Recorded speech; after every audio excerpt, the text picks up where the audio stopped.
Good evening, everyone, and good evening, and welcome to a super amazing day 2 for the Cbse Term 1 Class 12 revision for your board examination.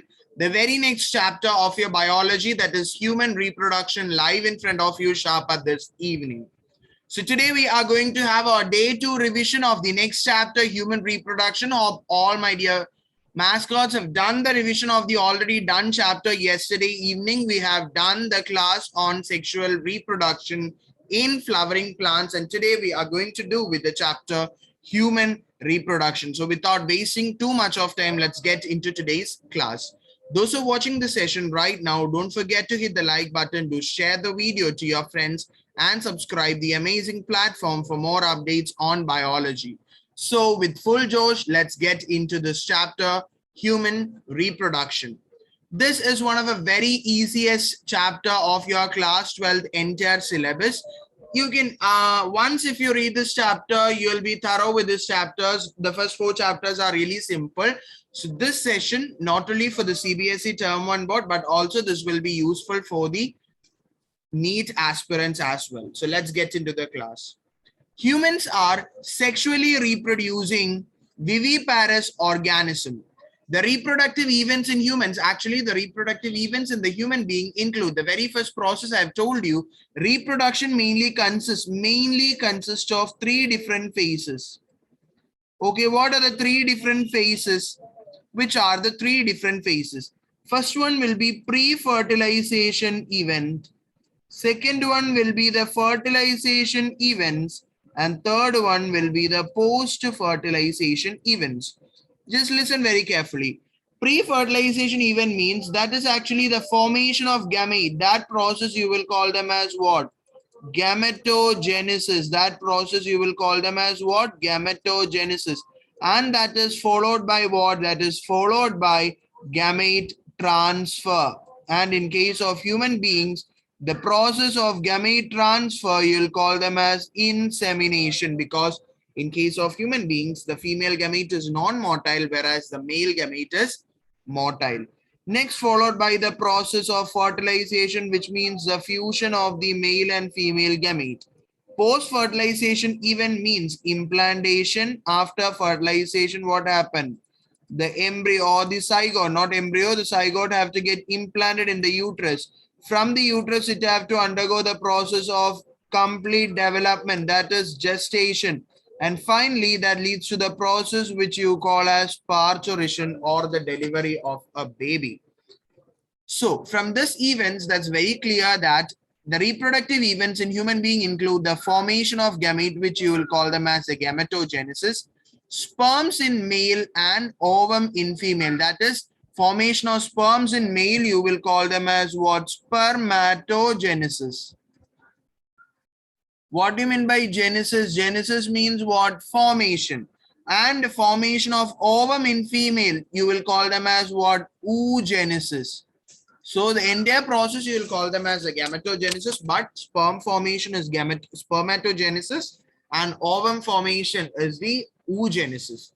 Next process will be the transfer of these sperms into the female genital tract by the process known as insemination. That is the transfer of sperms to fertilization, for fertilization.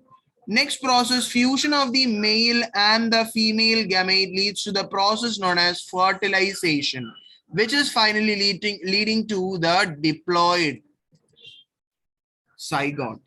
Okay. Then that is formed by the formation and development of the blastocyst and its attachment to the uterine wall, which you will call them as the implantation. The implantation is actually followed by embryonic development or gestation, and finally that leads to the process known as parturition, or delivery of the baby. So these are some of the common points which you come across in this chapter, that is starting the process with gametogenesis, then with the insemination, then with fertilization, next implantation, gestation, and parturition. These are the 7, not 7, you can just tell it to be 6 important steps in the process of what? Reproduction. Now, the very first topic, that is a male reproductive system. The male reproductive system mainly consists of primary sex organ and a secondary sex organ. What is a primary sex organ? A pair of testes that is actually suspended in a bag-like structure called scrotum. Why is the testis kept inside the scrotum? To lower the temperature. All these things you are familiar with. Lower the temperature than the body temperature, which is actually the necessity or the necessary temperature for the sperm formation. Am I right or not? Yes. So a pair of testes is actually the primary sex organ in a human male. Exactly. Secondary sex organ is retitestis, vas efferentia, epididymis, vas deferens, ejaculatory duct, and the associated gland actually forms the secondary sex organ. What are the different types of associated gland? That is seminal vesicle. What are all? Seminal vesicle is the very first type of accessory gland in a human male reproductive system. Then it is the Cowper's gland or bulbourethral gland. Very, very important. Cowper's gland or bulbourethral gland. And third one is the prostate gland. What is the third one? Third one is the prostate gland, is the three main associated glands. So suppose in the examination, this was a PYQ for NEET examination. So MCQ type question, you can expect this as well. To arrange the path or the transfer of sperms from the seminiferous tubule to the female reproductive tract. So it all starts with the process, or it all starts with the retitestis to vasa efferentia to epididymis to vas deferens to ejaculatory duct and along the associated gland into the last and common portions called urethra, which is actually the same or the common portion both in the excretory system and the reproductive system of the male. Finally, this urethra will lead to a small opening, which you will call them as what? Urethral meatus. What you will call them? You will call them as urethral meatus. And finally, to the outside. Okay, everybody. So that's all about what the male reproductive system and the events associated with the reproduction in humans. So next part, that is, we already studied about the primary part, which is a testis. Secondary, the conducting part or the secondary organs associated with human reproduction. And thirdly, we have to study about the external genitalia in males. Before that, we have to just understand, as I've already told you, the testes are situated outside the abdominal cavity in a pouch called scrotum. Why is it located in a pouch called scrotum? To maintain the low body temperature of testis necessary for spermatogenesis. What is spermatogenesis? It is actually the process of formation of sperms. If the temperature is particularly lower than that of 2 to 2.5 degrees Celsius, lower than the body temperature, only sperm formation will happen, and that cannot be happen if the testis lies inside our body. So for that, the testis is pushed out through the inguinal canal during the gestation period, after birth, during the time of birth, or 2 to 3 months before birth. What happened? This particular testis, which is residing inside the abdomen, is actually slightly pushed into the scrotum or the sac or scrotal sac or the pouch-like structure through inguinal canal. I hope you know the term inguinal canal. You might have heard about inguinal hernia and all. What is inguinal hernia and all? That is actually failure of the descending of the testis into the scrotum. The testis will remain inside the stomach, abdomen itself, and it will not just descend itself into the scrotum. So that condition may lead to certain infections as well, and that particular person will be completely sterile. What happened? They will be completely sterile. That is, they cannot conceive or they cannot produce a sperm. Not conceive, they cannot produce a sperm. Their partner cannot conceive. Okay. Yes, coming on to the structure of testis, each testis is going to have 250 testicular lobules. How many testicular lobules? 250 testicular lobules. And each lobule contain, here is a particular term that have been written in the NCERT, 1 to 3 highly coiled structures called the seminiferous tubule. in which the sperms are produced. So state the exact location where sperms are produced. They are formed inside the seminiferous tubule. In your lower classes, you might have said where the sperms are formed in the male reproductive system. When you came higher, you studied that it is taking place inside the testis. Now at this 12th standard, you have to study that sperm formation is actually happening in the seminiferous tubule. Seminiferous tubule, just imagine this is a seminiferous tubule. This is a seminiferous tubule. You just imagine this round-like structure. 250 testicular lobules are there. So this is actually a seminiferous tubule. Just imagine. So inside the seminiferous tubule, or the seminiferous tubule is lined by two types of cell. Two types of cell, that is the spermatogonia. Suppose this is the cell. Just imagine this is the cell. Okay. This is one type of cell that is present inside, that is lined inside the particular seminiferous tubule. This particular type of cell, you will call them as what? Spermatogonia. What you will call them? Spermatogonia. Or what you will call them? Or you will call them as the male germ cell. What you will call them as? You will call them as the male germ cell. Exactly like the male germ cell, you have one more cell that is present inside the seminiferous tubule. And what do you call that cell? For those cells, you will call them as the nursing cell or the Sertoli cells. What you will call them as? You will call them as the Sertoli cell. And there is a particular kind of cell that is present outside the seminiferous tubule in these interstitial spaces, where you can see that they are found in the interstitial spaces. Okay, so these cells which are found in this interstitial spaces, you can call them as what? The Leydig cell. What you will call them? You can call them as the Leydig cell, or you can call them as the interstitial cells as well.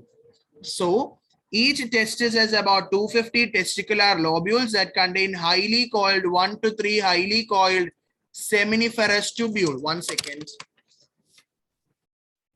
And this is seminiferous tubule is lined by two types of cell inside, that is a spermatogonia or the male germ cell along with the Sertoli cell. Coming on to the cells that are present outside the seminiferous tubule is the Leydig cell or the interstitial cells which are present around the seminiferous tubule. And what is the function of the Leydig cell? They secrete male testis hormone or male sex hormone, that is androgen. And one of the most commonly known androgen is what? It is testosterone. What is it? It is the testosterone, which is the male sex hormone. Clear, everybody? Is that clear? So what is the main function of the Sertoli cell? It helps. Actually, I tell you what is the main function of spermatogonia. It is a male germ cell. So this will help in the formation of what? Sperms. And what is the function of Sertoli cell? Sertoli cell is actually the nursing cell that helps in giving the nourishment and helps in the development and growth of these sperms. And what is the function of Leydig cell? Leydig cells actually help in the formation of testosterone or male sex hormone. Clear? Is it clear for everybody? So we'll be having a detailed session on the diagram. So just look at this diagram. You have to study each and every labeling. Each and every labelings that have been mentioned in this particular diagrams given in the NCERT. Okay, I'll provide the PDF of the slides in the Telegram group as well. Coming on, the ejaculatory store duct. The ejaculatory duct store and transport the sperms from the testis to the outside through the urethra, which originate from the urinary bladder and extend through the penis to the external opening called urethral meatus.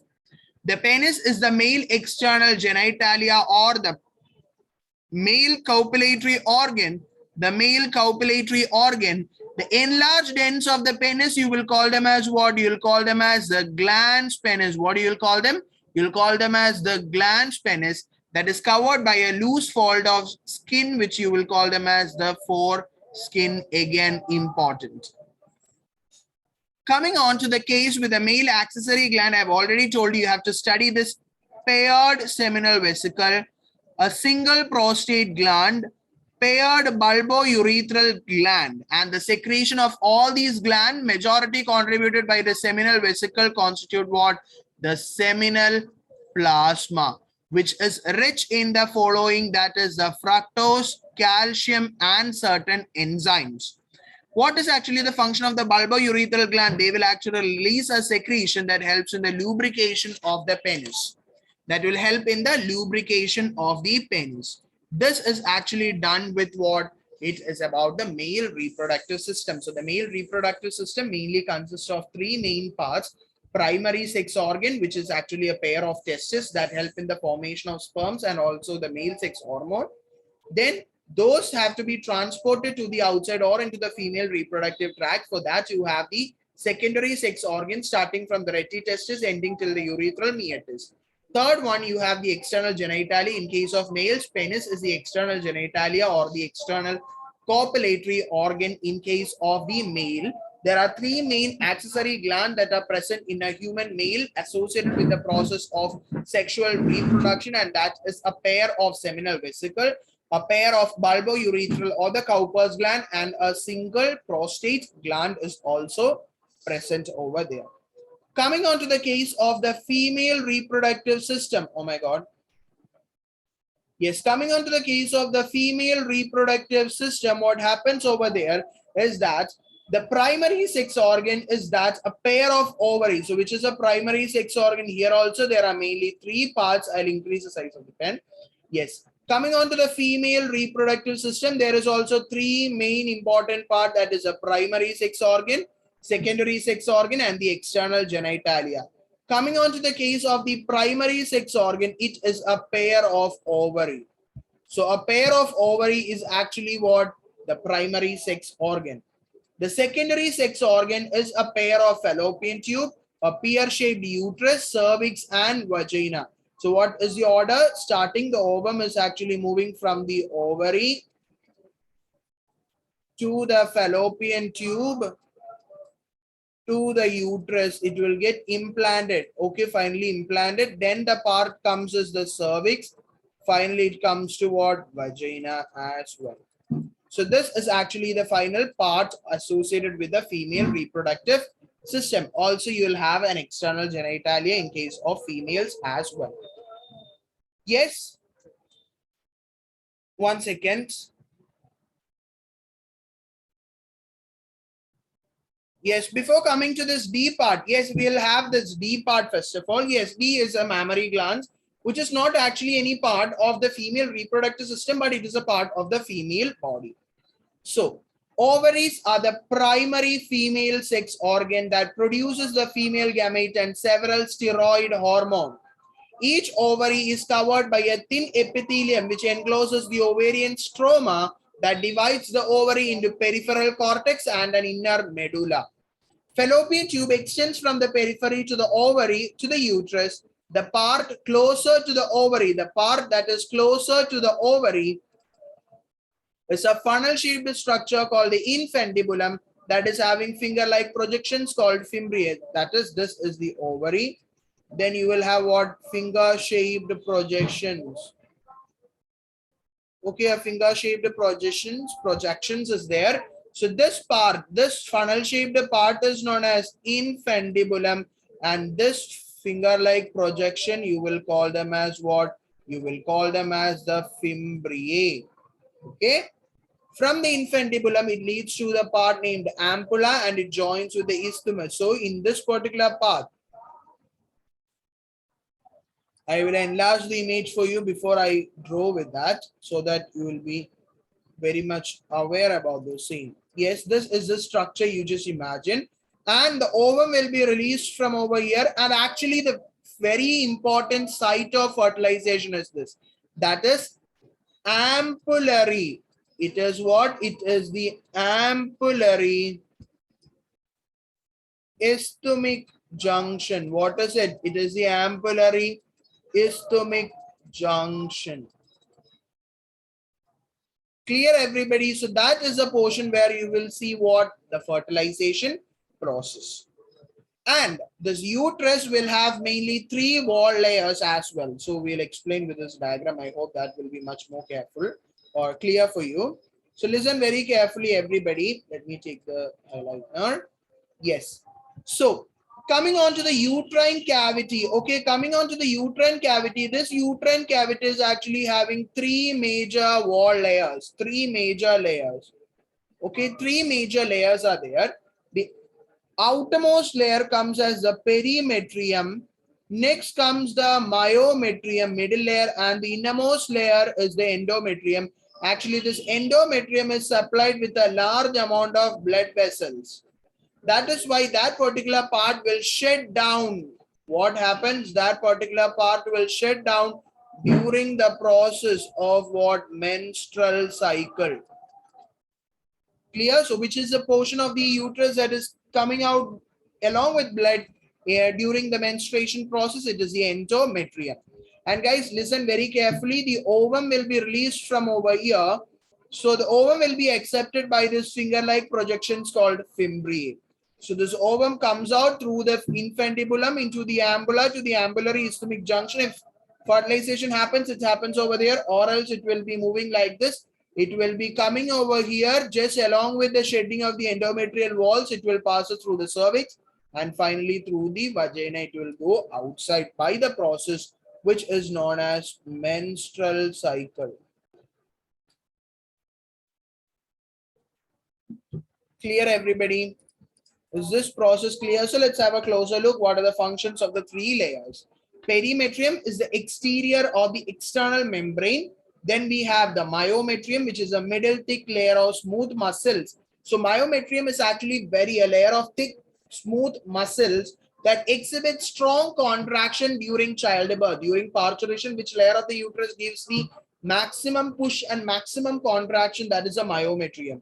An endometrium line the uterine wall. It is the innermost layer of the uterus and it undergoes cyclical changes during the process of menstrual cycle. Coming on to the case of female external genitalia, you will come across certain things like mons pubis, which is actually a cushion of fatty tissues covered by skin and pubic hair. Then you have the labia majora, a fleshy fold that surrounds the vaginal opening.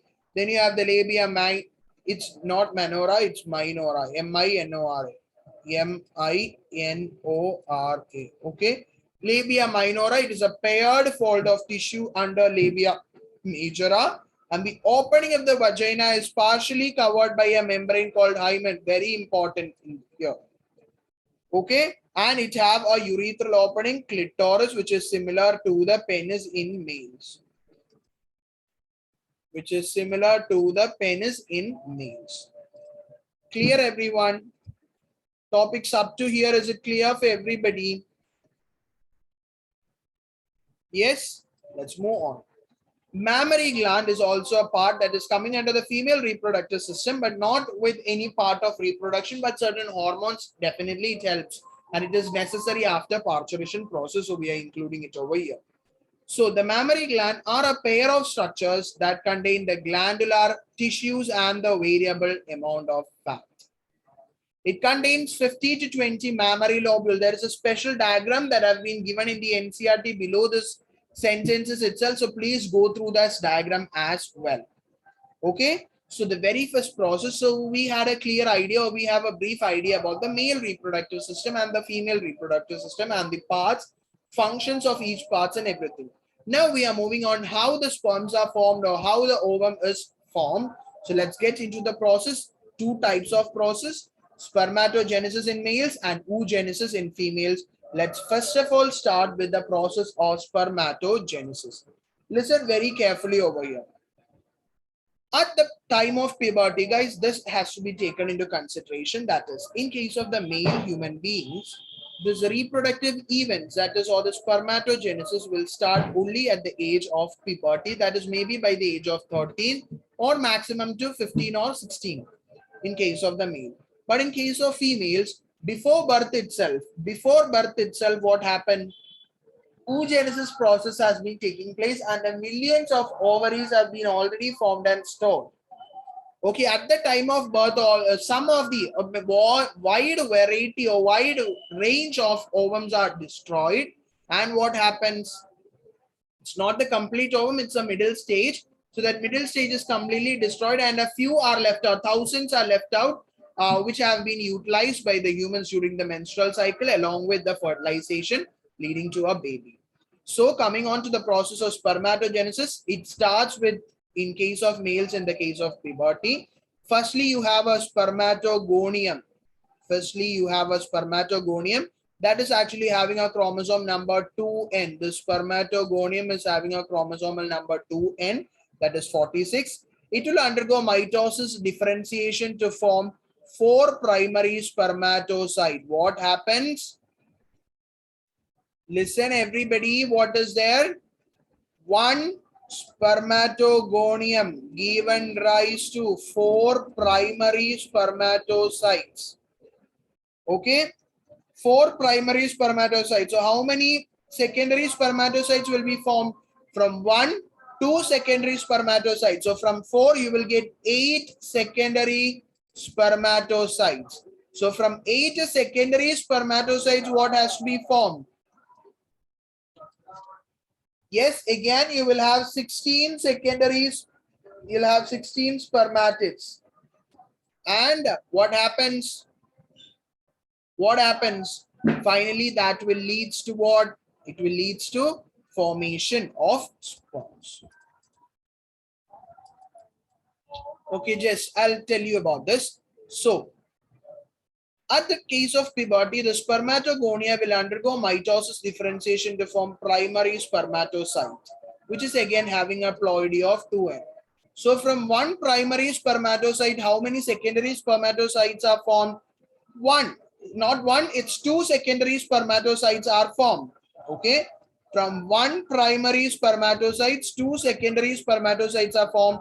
Here what happened? The first meiotic division or the reduction division is happening. So for this, secondary spermatocytes are having a ploidy of n. There they'll undergo the second meiotic division and form spermatids, which is again having a ploidy of n or 23. It will undergo differentiation to form spermatozoa. So one primary spermatocyte will give rise to how many sperms? One spermatocyte, how many sperms? 4 sperms. Okay, 4 sperms will be formed. So coming on to the chapter, spermatogenesis is actually starting from the cells called male germ cell or the spermatogonium. Okay, and this process of spermatogenesis start in male at the age of puberty. The spermatogonia are already, we told, they are present on the inner surface of the seminiferous tubule. They multiply by mitotic division and they contain 2n number of chromosome, which is the 46. Spermatogonia forms the primary spermatocyte, then the secondary spermatocytes, they'll undergo meiotic division to have secondary spermatocytes having a chromosome number of 23. Next, 3 important terms. What is spermatogenesis? Process of formation of sperms. Right? The spermatids, this is a spermatids. Okay, the spermatids are transformed or differentiated into sperms. That process you will call them as what? Spermiogenesis. That process you will call them as a spermiogenesis. And one more process you have to study, that is the spermiation. What is spermiation? The sperm head remain embedded in the Sertoli cell and are released. The process of release of the sperms from the Sertoli cell, you will call them as what? Spermiation. So 3 major important terms that we have studied over here. And what is that 3 terms? First one, spermatogenesis. Second term, spermiogenesis. Third term, it is spermiation. Guys, really sorry for the background noise. You may hear a lot of noise from the background. Just I'm trying to speak about that. So please just take that into consideration. Okay, coming on to the hormonal control of spermatogenesis. I'll give you a brief idea on that so that it will be perfectly all right and fine for everyone. That is, guys, actually the hypothalamus, one second, let me reduce the size of the pen. Yes, first of all, the hypothalamus, oh my god, okay, the hypothalamus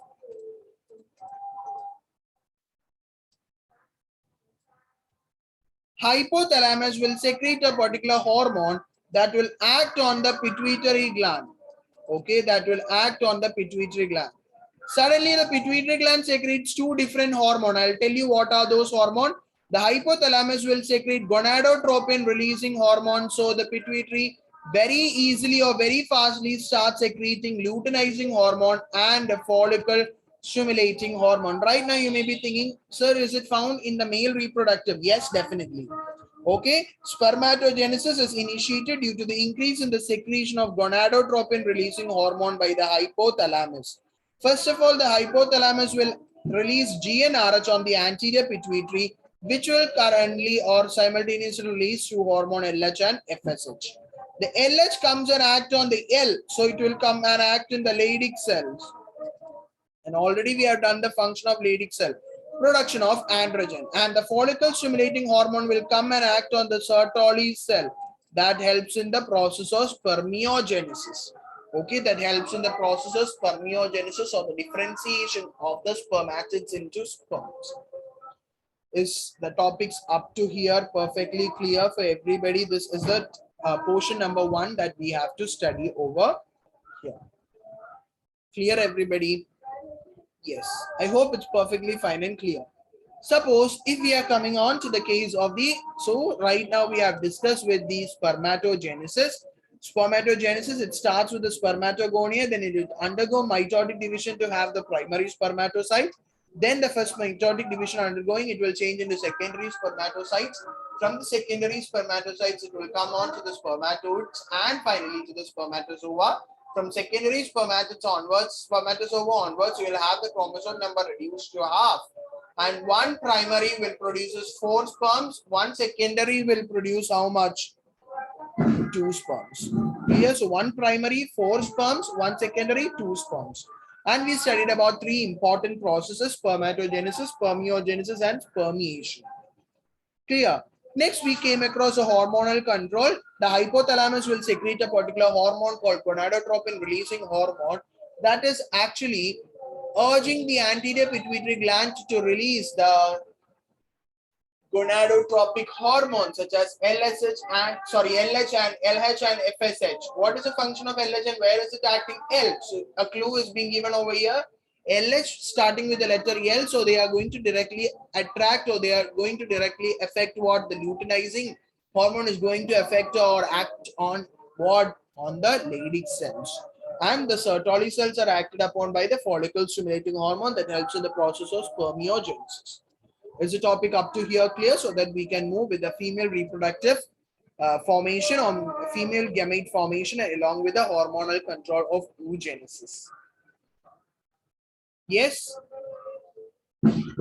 Before we move on to the female oogenesis process, we have to complete. Look, we have completed 11 slides. We have up to 21. So more than 10 slides are there for us to complete. So please listen very carefully so that we can complete this chapter very, very easily.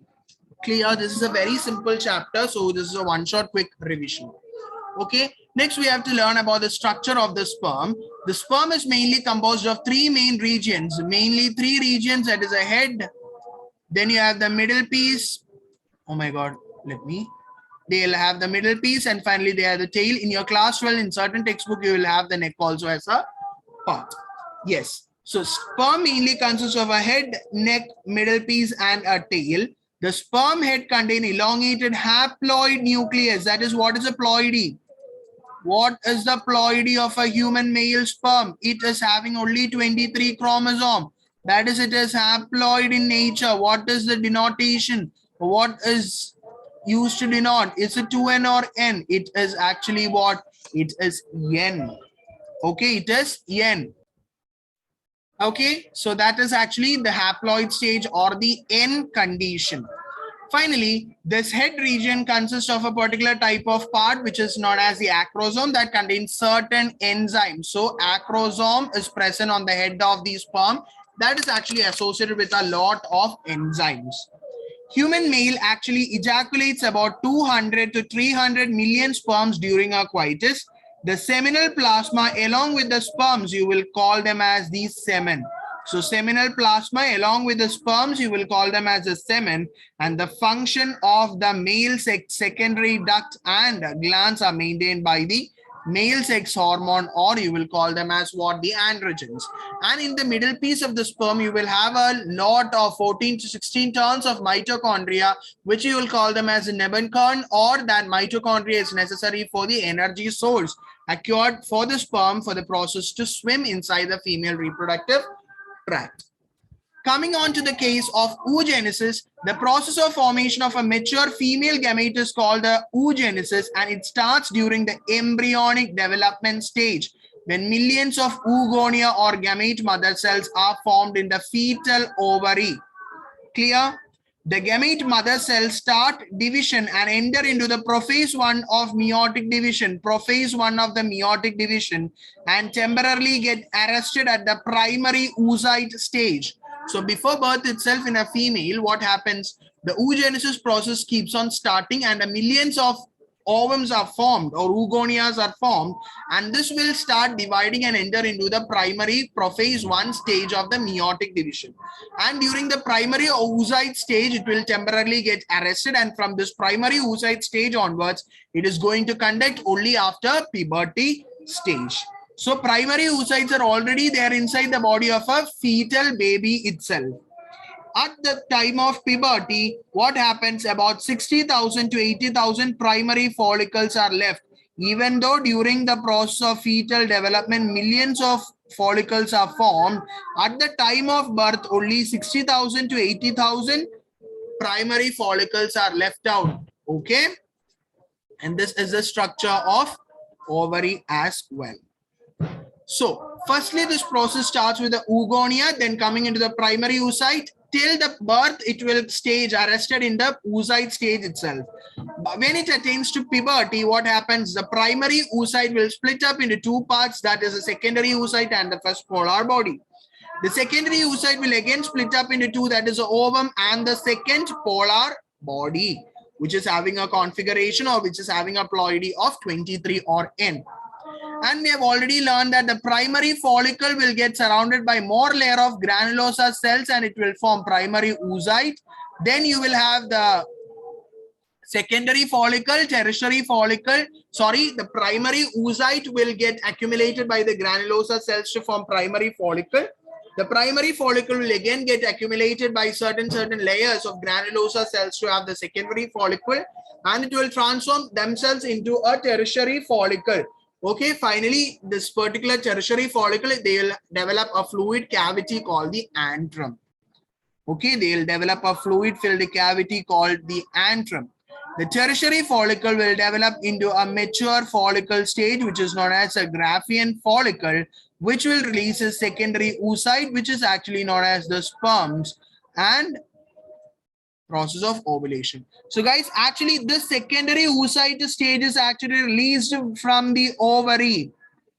From the ovary is going to release the secondary oocyte stage into the infundibulum, into the fallopian tube. So now you will imagine, so sir, then secondary oocyte is going to be the female gamete, right? No. What happens, why we are calling it as ovum is because this will be the secondary oocyte.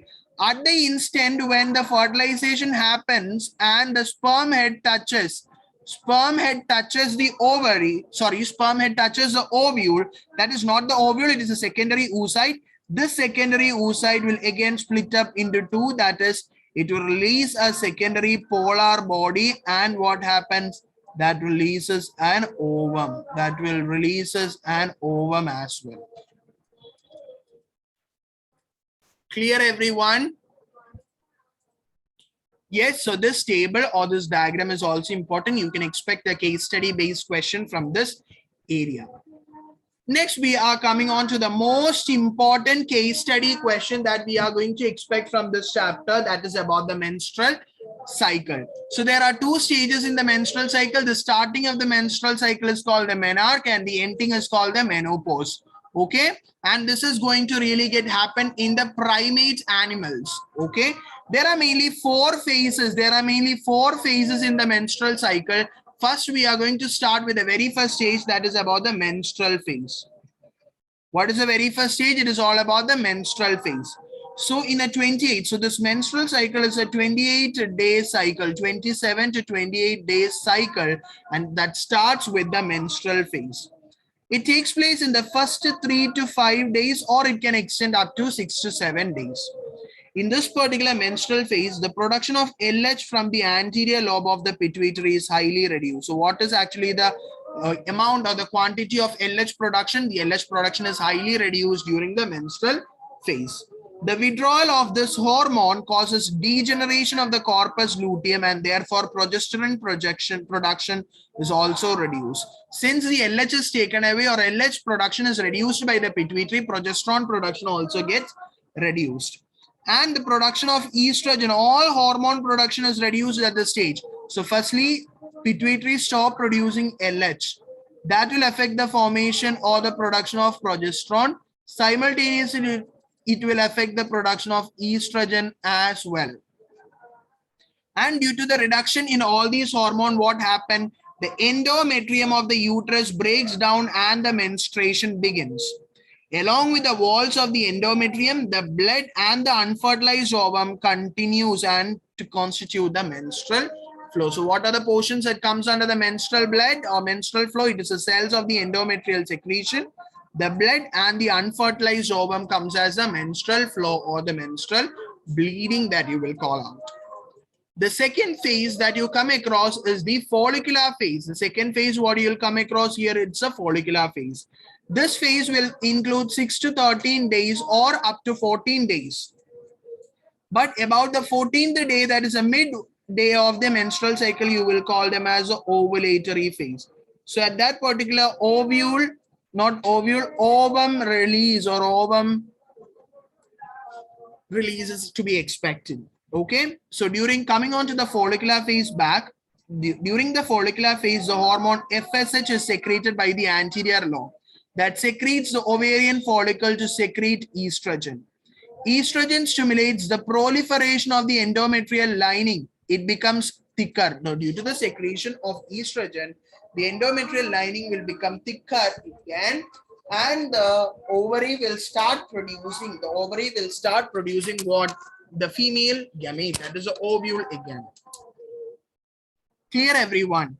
No, yes. Coming on to the ovulatory phase, both LH and FSH will attain the highest peak. Inside the graph, you have learned a graph in the textbook. So in the graph itself, you might have also learned about the same.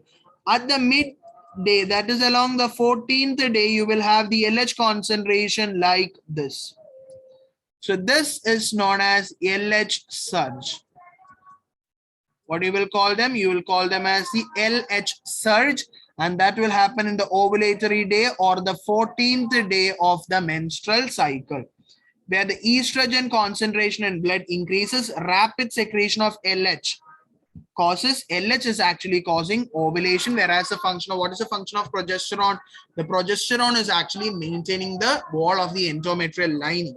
If progesterone is reduced, endometrial lining start disintegrating or endometrial lining start dissociating. Finally, when we come into the luteal phase, it includes the day from 15 to 28, where the corpus luteum starts secreting the progesterone and the endometrium thickens and the uterine glands become secretory during the luteal phase. Exactly as how we studied in the hormonal control of a male reproductive system, in the female reproductive system also we have the same kind of a hormonal control. That will start with the FSH. FSH stimulates the ovarian follicle. That is similarly hypothalamus releases a hormone in the pituitary gland. Pituitary gland will release FSH, and pituitary gland will release the hormone called LH. What happened? Hypothalamus will release the hormone GnRH. Pituitary will release both these two. This FSH will act on the follicle. FSH will act on the follicles and will start producing what? Ovarian follicles to produce estrogen, whereas LH will act corpus luteum and it will lead to the production of progesterone. Clear, everybody? Clear, everyone? So that comes to the end of the process of gametogenesis, hormonal control. Now we are moving on to the process of fertilization. What is actually the process of fertilization stands for? It is actually the fusion of the sperm and the ovum is called fertilization.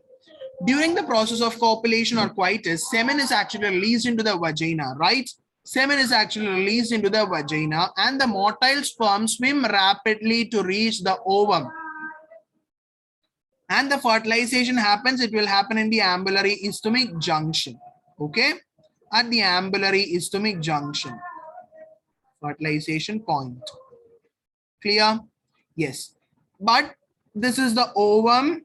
Listen very carefully. This is the ovum and the sperm have to penetrate. Okay, the sperm have to penetrate. So for that, in the acrosome of the sperm, they have special enzymes that will undergo acrosomal reaction and releases certain sperm lysins which dissolve the egg envelope. Locally and make the path for the penetration of sperm. These sperm lysine will contain a lysing enzymes called hyaluronidase. Hyaluronidase, very important, which dissolves a hyaluronic acid polymer that is present in the granulosa cells of the corona radiata layer. Clear? After dissolving the corona radiata cells, it will also dissolve the zona pellucida layer, and finally the sperm will enter into where? Into the female ovum. So as the sperm is about to touch or the nucleus or as it about to enter, cortical reaction will be happening. What is actually the cortical reactions that are going to happen over here?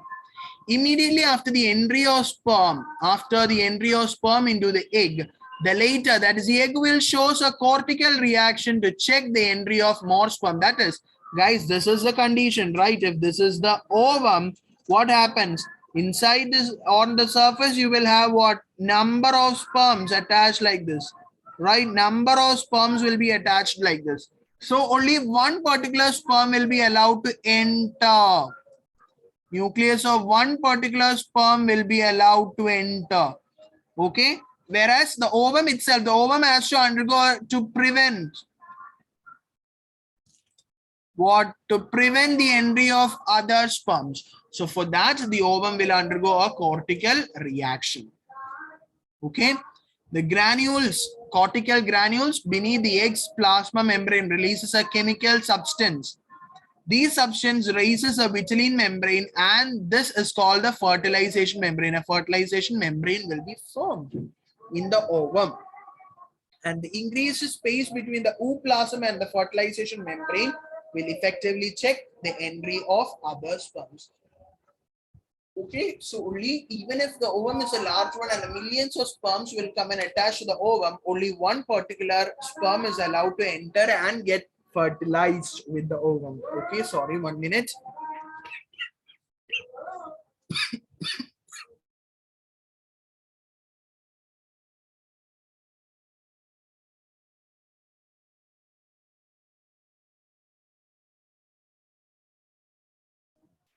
Okay, everyone. Yes, let's continue. Yes. Suppose if polyembryony occurs, 1 second, yes. If polyembryony occurs, not polyembryony, it's polyspermy over here. Yes, sorry for the mistake. If polyspermy occurs, that is more than one sperm enter the secondary oocyte, the resulting cell has too much genetic material to develop normally. The haploid gametes fuse together to form diploid zygote. As the zygote moves towards the uterus, what happens? So fertilization have happened, the zygote formation has done, the zygote will start dividing into 2, 4, 8, 16 blastomeres. This blastomeres will have 18 to 16 cells called morula, and finally it will develop into a 32 celled stage, which is called what? It is called blastocyst. Okay, this blastocyst will have an outer layer of trophoblast and an inner layer of trophoblast cells attached, called the inner cell mass. And this outer layer of the blastocyst called the trophoblast attaches with the endometrium, and this process you will call them as what? Implantation. Okay, so as the blastocyst get implanted in the uterus, what happens is like chorionic villi will start forming over there. It will have a connection. It will act as a functional unit between the developing embryo and the maternal body. And this particular link is called placenta. that particular link, you will call them as what? You'll call them as the placenta. This placenta is attached with the fetal with the help of an umbilical cord that actually transports the food and oxygen to the embryo. This certain hormones, this placenta, in spite of acting as a protective layer, it is also an endocrine gland. It will release HCG, human chorionic gonadotropin, HPL, human placental lactogen, and relaxin are also produced during pregnancy by the placenta. And we have studied in the chapter Animal Kingdom, like after implantation, the embryo develops into an outer layer called the ectoderm, from which major organs will be arising, inner layer called the endoderm, and a middle mesoderm will also be there. Clear? From these three layers give rise to all tissues and organ in the adult. It is important to know that the inner cell mass contains certain cells called stem cells, which have the potential to give rise to all tissues and organ. Okay, that's very, very important point which you have to pay attention. Clear, everybody? Give me hearts on the screen, everyone.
Okay, everybody.